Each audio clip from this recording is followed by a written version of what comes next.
Good day everyone and welcome to LGTC.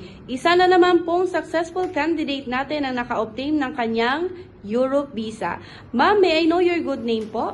Joanna Alonso po, ma'am. Magandang araw, Miss Joanna. Ma'am, itatanong ko lang po kung anong bansa po ang ating in-applyan. Albania po.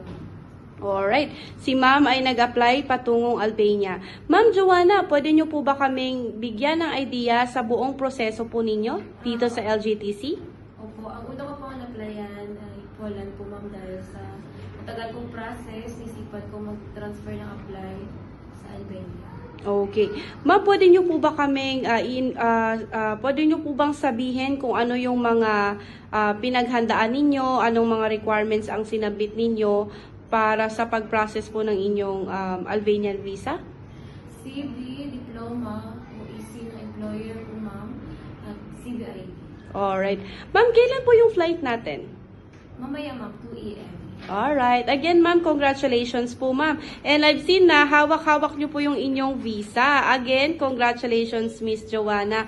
Ma'am, itatanong ko lang po, ano po palang work ang in-applyan natin papuntang Albania? DH po ako dito, ma'am, as for you. Okay. Ano yung work na in-applyan natin papuntang Albania? Hotel cleaner po, ma'am. Alright. Ma'am Joanna, ano pong masasabi niyo po sa lahat ng mga aplikante na interesado pong mag-apply patungong Europa?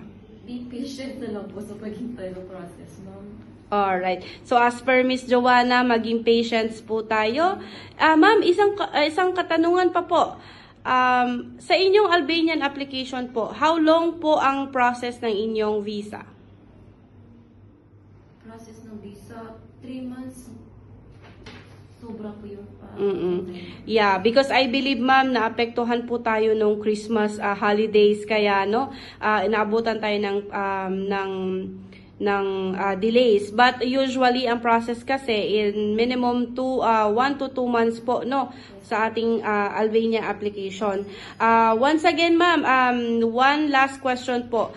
Maire-recommend nyo po ba si LGTC sa ating mga potential applicants or sa mga gustong mag-apply papuntang Europa? Yes po. Alright. Thank you so much, Miss Joanna. Again, maraming salamat po. And we wish you to have a better life sa bagong bansa or sa bansang pupuntahan po natin, ma'am. Congratulations. Can you show us again your visa, please?